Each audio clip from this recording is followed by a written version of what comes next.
August 2006. Lorraine Potter drove her mother Emily to the emergency room. She was complaining a lot. The pain was strong. She said, you know, it's a 10, it's a level 10 pain. It's very strong. And she had never experienced that before, but she thought it was her heart. As hospital staff performed a cardiac catheterization test, Emily's heart quit beating. Doctors struggled to revive her.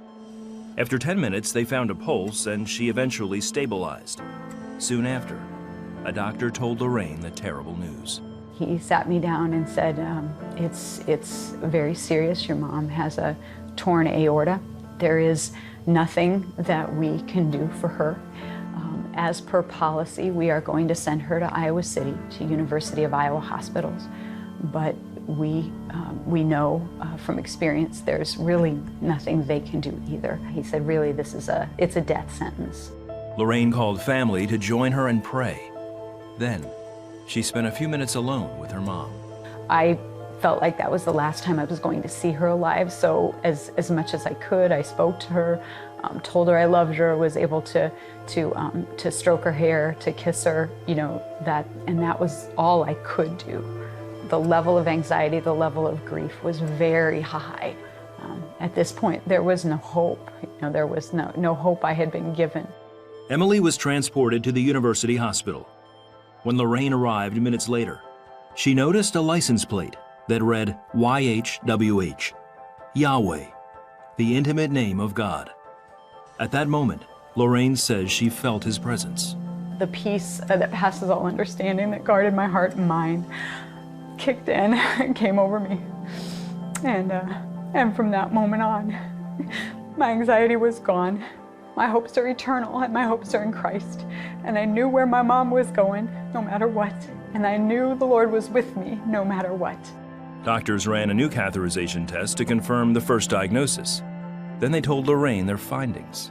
He said, Emily came in with a torn aorta, and so as per our policy, we re-examine, you know, the diagnosis that they come in with. We've done all the tests that we could, and there is no torn aorta. What was clearly visible just hours ago was now healed. You know, anything that came out, it was all God, you know. The new tests, however, did reveal a 90% blockage in an artery near her heart. When they went in to place a stent, the blockage also disappeared. Really, there was nothing doctors could do. God was doing a healing. You know, they hadn't been able to touch her. They hadn't been able to perform anything. Nothing man did was healing her. This was all God. He healed the torn aorta. He removed the blockage. Doctors were still worried about another issue. The doctor explained to me at that point that they were not sure of her brain function. That it was a concern to them because she had been gone for 10 full minutes. They didn't know what her brain function would be like when she came out. The next morning, Emily woke up and tried to communicate. My mom was lying on her bed, fully intubated, trying to use sign language. We can't understand her.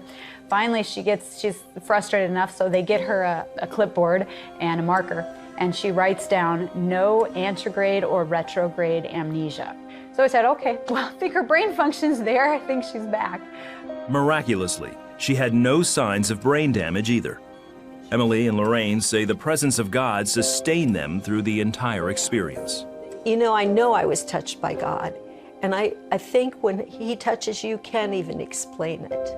It would have been fine with me if I had gone that night, but I didn't. And the Lord had something else in store. And I felt fabulous. It was an experience that I will never forget because of the way I felt when I woke up. I just felt like I wanted to stand up and dance and scream and sing and whatever. You know, it just felt so good. Today, Emily's heart is healthy.